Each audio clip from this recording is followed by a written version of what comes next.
दोस्तों जरा सोचिए, न्यूक्लियर डिजास्टर की वजह से पूरी दुनिया खत्म हो चुकी है और दुनिया में कोई इंसान नहीं बचा है, लेकिन एक आइलैंड में सिर्फ एक लड़का और 6 लड़कियां किसी तरह से जिंदा बच गए हैं और ह्यूमैनिटी को आगे बढ़ाने की जिम्मेदारी इस एक लड़के और उन 6 लड़कियों के हाथों में है। आज की मूवी आफ्टर द डार्क में हम कुछ ऐसा ही देखेंगे। मूवी की शुरुआत में हम जेम्स और पेट्रा को देखते हैं। पेट्रा अपनी क्लास के लिए वहाँ से निकलते हुए जेम्स को कहती है कि दोबारा मत सोना वरना तुम लेट हो जाओगे, और फिर वो वहाँ से चली जाती है। शायद जेम्स थक गया था इसलिए वो सो जाता है और जब उसकी नींद खुलती है तो वो देखता है कि वो क्लास के लिए लेट हो चुका है। वो भागता हुआ क्लास पहुंचता है जिसमें वो बिल्कुल एंड मोमेंट पर पहुंच जाता है। इन सभी की फिलोसॉफी की क्लास चल रही थी। इनका प्रोफेसर जिमिट था। आज सभी बच्चों की लास्ट क्लास थी। जिमिट बोलता है कि उन्हें इस साल जो भी पढ़ाया गया उसका प्रैक्टिकल चेक करने का समय आ चुका है। वो कहता है कि हम सभी लोग एक माइंड एक्सरसाइज करेंगे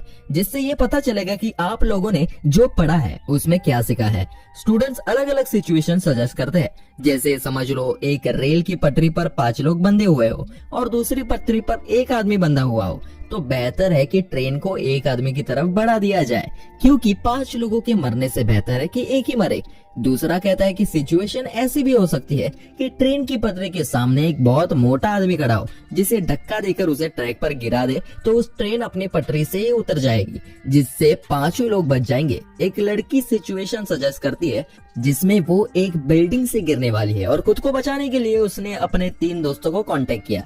वो तीनों उसे बचाते नहीं क्योंकि उसे बचाते हुए वो खुद भी बिल्डिंग से गिर जाएंगे, और जैसे ही वो लड़की बिल्डिंग से नीचे की तरफ गिरती है वो बच जाती है और उसे पता चल जाता है कि अपने इन तीनों दोस्तों पर वो कभी भरोसा नहीं कर सकती।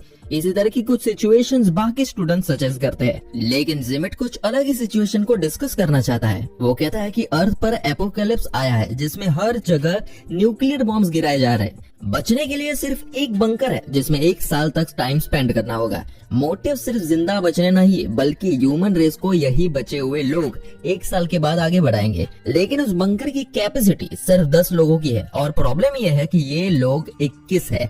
ऑब्वियसली 21 लोग बंकर में आ सकते हैं, लेकिन 1 साल तक इनफ रेशन और ऑक्सीजन ना होने की वजह से कुछ लोगों को खुद को सेक्रीफाइस करना होगा। ये पूरी एक्सरसाइज एक इमेजिनेशन के अंदर होगी। सभी क्लासरूम में होंगे लेकिन उसके सीन्स उनके माइंड में चलेंगे। वो लोग इस एक्सरसाइज को डिस्कस करते हुए करेंगे, लेकिन हमें मूवी में ये सीन्स के रियल जैसे दिखाया गया है, लेकिन ये सिर्फ उनकी इमेजिनेशन रहती है। अब हम जानते हैं कि ये सिर्फ 21 लोग हैं, लेकिन बंकर में सिर्फ 10 लोग रह सकते हैं। बंकर में कौन रहेगा और किसे खुद को सेक्रीफाइस करना होगा वो उसका प्रोफेशन डिसाइड करेगा। जिमिट एक बॉक्स से सभी को रैंडम चिट्स निकालने को कहता है जिसमें एक प्रोफेशन लिखा है। जिस इंसान के प्रोफेशन का फायदा उन्हें फ्यूचर में मिलेगा उसे बंकर में रहना अलाउड है और बाकी लोग बाहर रहेंगे। जैसे कि जेम्स एक फार्मर है जो एपोकैलिप्स खत्म होने के बाद अपनी फार्मिंग स्किल से खेती करके फूड सप्लाई बढ़ाएगा।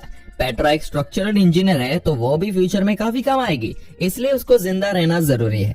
एक लड़का इलेक्ट्रिशियन है तो बंकर के अंदर इलेक्ट्रिक डिफॉल्ट्स में वो हेल्प कर सकता है, लेकिन जो फैशन डिजाइनर है या जो रियल एस्टेट एजेंट है या जो एक ऐसे प्रोफेशन से बिलोंग करता है जो इतना यूजफुल नहीं है उसे बंकर में जाने की लेस प्रायोरिटी दी जाएगी। एक लड़के का प्रोफेशन तो पोइट है तो जिमिट उसे तुरंत शूट करके मार देता है।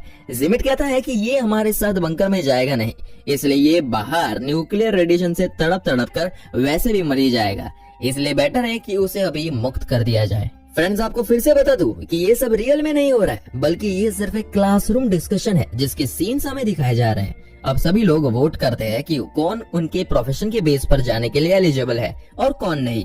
जॉर्जिना एक डॉक्टर है जिसके लिए सब वोट करते हैं। चिप्स नाम का लड़का एक कारपेंटर है जो बंकर में जाने के लिए एलिजिबल है। आखिर में क्योंकि जिमिट के पास वाइल्ड कार्ड है इसलिए सभी उसके फेवर में वोट करते हैं, क्योंकि क्या पता उसके पास कोई सीक्रेट इन्फॉर्मेशन हो जिसकी जरूरत उन 10 लोगों को पड़े। अब हमारे पास वो सभी लोग हैं जो अगले 1 साल तक बंकर में रहेंगे और वो लोग हैं जो बंकर के बाहर रहकर न्यूक्लियर बॉम्ब से खत्म होंगे। जेम्स कहता है कि हम लोगों को बंकर में जाने से पहले कुछ देर के लिए अकेला रहना चाहिए वो पेट्रा के साथ टाइम स्पेंड कर ही रहा था कि उसने एक गोली चलने की आवाज आती है और वो देखता है कि जिमिट ने उन सभी लोगों को गोली से मार दिया था जो लोगों को बाहर रहना था। बाकी सभी लोग प्लान बनाते हैं और बंकर के अंदर पहुंच जाते हैं और जिमिट के वहां पहुंचने से पहले दरवाजा बंद कर देते क्योंकि जिमिट उनके लिए अब खतरा लग रहा था। अब ये सभी लोग बंकर के अंदर अपना काफी टाइम स्पेंड करते हैं। एक दिन पेट्रा बाहर जाकर देखती है कि जिमिट न्यूक्लियर रेडिएशन की वजह से जल चुका था। वो बताता है कि बंकर के एग्जिट कोड सिर्फ उसे पता है और फिर वो वहीं पे अपना दम तोड़ देता है। जब बाकी सभी को ये बात पता चलती है तो उनमें से एक डोर को खोलने वाली थी, लेकिन बाकी उसको रोकते हुए कहते हैं कि दरवाजा खोलते ही रेडिएशन की वजह से सभी मारे जाएंगे। वो सभी सोचते हैं कि शायद जिमिट झूठ कह रहा है, इसलिए वो दरवाजा नहीं खोलता। इसके बाद हम देखते हैं कि दिन बीतते चले जाते हैं, महीने बीते चले जाते हैं और जिमिट की बॉडी टाइम के साथ साथ डिकम्पोज होती चली जाती है। फाइनली जब 1 साल पूरा होता है तो अर्थ खुद को दोबारा रिकवर कर चुका था, लेकिन जब ये सभी लोग बंकर से बाहर निकलने की कोशिश करते हैं तो वो पासकोड मांगता है, यानी कि जिमिट सच बोल रहा था। अब ये लोग अंदर बंद हो चुके हैं, लेकिन ये लोग हार नहीं मारते और अलग अलग तरह से दरवाजे को तोड़ने की कोशिश करते हैं। गोलियां चलाते हैं, रॉड से मारते हैं, लेकिन दरवाजा खुलता नहीं। कुछ दिन बाद कुछ लोग अपनी जान दे देते हैं और जो बचते हैं वो ऑक्सीजन खत्म होने की वजह से मारे जाते हैं। बस इसके बाद हम दोबारा क्लास वाला सीन में पहुंच जाते हैं। चिप्स जिमिट से कहता है कि ऐसा क्यों हुआ कि एग्जिट कोड सिर्फ उसके पास ही थे। जिमिट उन्हें बताता है कि उसका प्रोफेशन कंस्ट्रक्शन का था और वो बंकर उसने ही बनाया था, जिस वजह से उसे उसका एग्जिट कोड मालूम था। वो कहता है कि अब एक और बार हम ये करेंगे, सब कुछ तो सेम ही रहेगा, कोई बदलाव नहीं होगा, लेकिन जो कार्ड सबके पास है उसे ओपन करने पर एक और स्पेसिफिकेशन लिखी हुई है जो नेक्स्ट राउंड के लिए इस बात का डिसाइड करेगी कि कौन बंकर में जाएगा और कौन बंकर के बाहर रहेगा। जैसे जेम्स की कार्ड में वो फार्मर तो है ही, लेकिन एक गे भी है, लेकिन फार्मर होने की वजह वो बंकर के अंदर जाने के लिए एलिजिबल है। लेकिन जॉर्जिना के कार्ड में लिखा है कि कुछ समय बाद वो एक वायरस से सफर होगी, जिस वजह से वो ज्यादा दिन सरवाइव नहीं करेगी, इसलिए उसके फेवर में कोई वोट नहीं करता। एक पोइट और एक ओपेरा सिंगर और कुछ आर्टिस्ट टाइप लोगों को भी कोई वोट नहीं करता। इसी तरह कुछ लोग जो पिछली बार बंकर के अंदर थे वो अब बाहर रहेंगे। अब हम दोबारा से सिचुएशन के अंदर थे जहां जिमिट दोबारा चालाकी से बंकर से गन लेकर अपने पास रख लेता है और दोबारा पोइट को शूट कर देता है। वो लोग 2 ग्रुप में डिवाइड हो जाते हैं, एक तरफ वो लोग जो बंकर के अंदर जाएंगे और दूसरी तरफ वो लोग जो बंकर के बाहर ही रहेंगे। जॉर्जिना जिमिट से कार की चाबी मांगती है और बाकी लोगों के साथ वहां से भागने की कोशिश करती है, लेकिन वो सब लोग न्यूक्लियर धमाके से मारे जाते हैं। जिमिट और बाकी सब बंकर के अंदर आ चुके थे। पेट्रा रात को देखती है कि जेम्स अपने बेड में नहीं है। जब वो उसे ढूंढते हुए जाती है तो वो देखती है कि जेम्स जैक नाम के लड़के के साथ इंटीमेट हो रहा था क्योंकि वो गे था। पेट्रा ये बात सभी लोगों को बताती है। जिमिट कहता है कि उन सभी लोगों को अब अपने पार्टनर्स चूज करने चाहिए जिससे वो लोग बच्चे पैदा कर सके। ह्यूमन स्पीसीज इससे ही आगे बढ़ेगी। सभी लोग इस पर एग्री होते हैं। सभी लड़के अपने पार्टनर्स चूज करते हैं, लेकिन पेट्रा अकेले रह जाती है तो उसे जिमिट को पार्टनर बनाने के लिए कहा जाता है। पेट्रा भी मान जाती है और जिमिट के साथ जाती है। जेम्स शॉक हो जाता है और उसे रोकने की कोशिश करता है, मगर खुद वो भी किसी और के साथ इंटीमेट हुआ था। ऐसे ही कई दिन बीत जाते हैं जब सभी अपने पार्टनर्स के साथ इंटीमेट होते हैं, लेकिन अब तक कोई प्रेग्नेंट नहीं हुआ। इसलिए जिमिट एक ऐसा पॉइंट रखता है जिससे सब हैरान और परेशान हो जाते हैं। वो कहता है कि अब हर लड़की के साथ इंटीमेट होगी ताकि कोई ना कोई प्रेग्नेंट हो जाए। वो कहता है कि ह्यूमन स्पीसीज को बचाना ही हमारी प्रायोरिटी है। इस बात से सब परेशान थे क्योंकि उन्हें अपने पार्टनर से लगाव था और वो नहीं चाहते कि उनका पार्टनर किसी और के साथ इंटीमेट हो। बोनी जो कि सिचुएशन में एक सोल्जर है और उसकी मेमोरी काफी शार्प है, वो जिमिट से कहती है कि वो और किसी के साथ इंटीमेट नहीं होगी और अगर उसने उसके साथ जबरदस्ती करने की कोशिश करी तो वो उसे जान से मार देगी। जिमिट इस बात को अपनी ईगो पर ले लेता है और गन लेकर सभी लोगों को रूम से बाहर निकालता है। वो बोनी पर गन तान देता है, लेकिन जैक जो कि अंदर ही छुपा हुआ था जिमिट से लड़ता है और इसी लड़ाई में वो जिमिट को घायल कर देता है। जिसके बाद जिमिट बाहर दरवाजे पर आकर खड़ा होता है। वो देखता है कि बंकर के बाहर आग लगी हुई थी, धमाके हो रखे थे। वो पासकोड डालता है और डोर ओपन करता है, जिससे अचानक धमाका हो जाता है और वो सभी लोग वही मर जाते हैं और हम दोबारा पहुंच जाते हैं क्लासरूम में। सभी लोग थक चुके थे क्योंकि वो लोग इस एक्सरसाइज को सक्सेसफुल नहीं कर पा रहे थे। चिप्स कहता है कि हमें दोबारा ट्राई करना चाहिए, हम इससे बेहतर कर सकते हैं। तभी जेम्स जिमिट से कहता है कि जब उसने सभी लोगों को फर्स्ट टाइम कार्ड दिए थे तो उसने खासा क्यों था।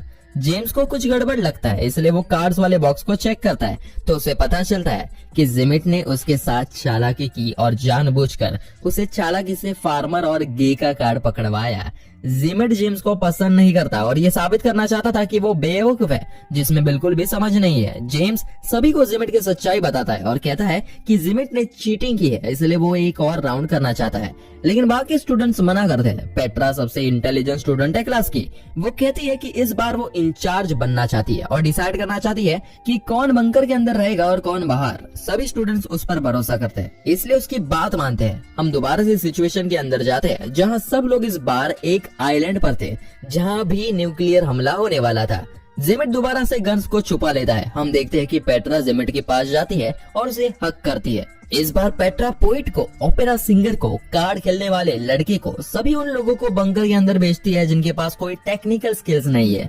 जिमिट उसका डिसीजन को गलत बताता है। जैसे पेट्रा ने एक फैशन डिजाइनर को बंकर के अंदर रखना चाहा क्योंकि फैशन डिजाइनर को कपड़ों की समझ होती है और सही कपड़े पहनने से सेल्फ एस्टीम बूस्ट होगा जिसका असर सिविलाइजेशन पर पड़ता है। उसने इस तरह के 10 लोगों का ग्रुप बनाया जिसमें जेम्स भी था लेकिन जिमिट नहीं था। पेट्रा ने खुद को भी बंकर से बाहर रखा। जिमिट बंकर के अंदर जाना चाहता है इसलिए वो भड़क कर अपनी गन निकालने वाला था, लेकिन उसकी गन पेट्रा ने उसे हक करते हुए चोरी कर ली थी। वो पेट्रा से गन लेकर जेम्स को शूट करने वाला था कि जेम्स उस पर और बड़ी गन तान देता है और उसे जाने के लिए कहता है। जिमिट कहता है कि उन लोगों को पासपोर्ट की जरूरत तो पड़ेगी जो सिर्फ मुझे पता है, लेकिन बोनी कहती है कि उसे पासपोर्ट पता है क्योंकि पिछली बार जब जिमिट ने बाहर निकालने के लिए पासपोर्ट डाला था तब बोनी ने उसे देख लिया था और शार्प मेमोरी की वजह से उसे याद भी था।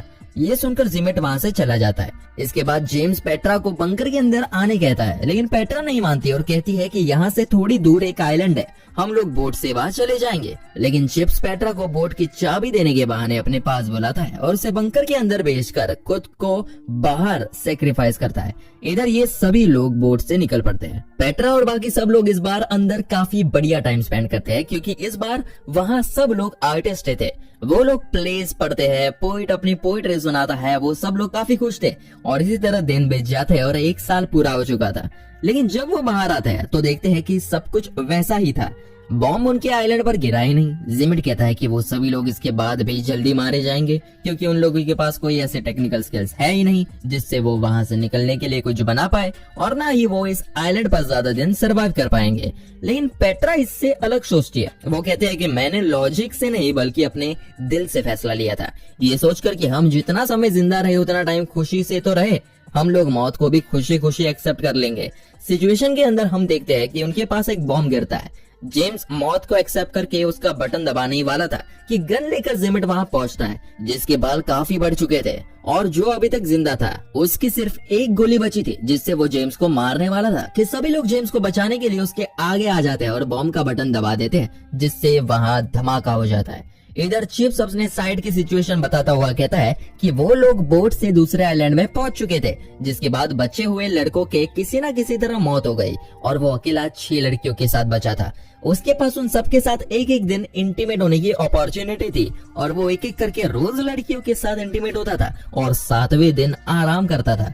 बस इसी तरह से उसने उस आइलैंड में अपना टाइम निकाला। ये सुनकर सब हंसने लगते हैं। क्लास अब खत्म हो चुकी थी और जिमिट की बोलती भी बंद हो चुकी थी। सभी अपनी नोटबुक सबमिट करके बाहर निकलते हैं। वेट कीजिए, ट्विस्ट अभी भी बाकी है। हम देखते हैं कि पेट्रा सबके जाने के बाद जिमिट के पास आती है और हमें यहाँ पता चलता है कि पेट्रा का अफेयर जिमिट के साथ चल रहा था। इसलिए जिमिट को जेम्स से जलन होती है क्योंकि पेट्रा जेम्स से प्यार करती है। पेट्रा उसे लास्ट टाइम किस करती है और वहाँ से चली जाती है। हम देखते हैं कि जिमिट अपने रूम में आता है जहाँ एक गन रखी हुई थी। हमें एक गोली चलने की आवाज सुनाई देती है। असल में ये भी जिमिट की एक इमेजिन की हुई एक सिचुएशन थी और इसी तरह की कुछ सिचुएशंस वो देखता है जिसके बाद ये माइंड बेंडिंग मूवी यही खत्म होती है। कमेंट करके बताइए आपको ये मूवी कैसी लगी और इस तरह की बेहतरीन एक्सप्लेनेशन देखने के लिए हमारे चैनल को सब्सक्राइब जरूर करें।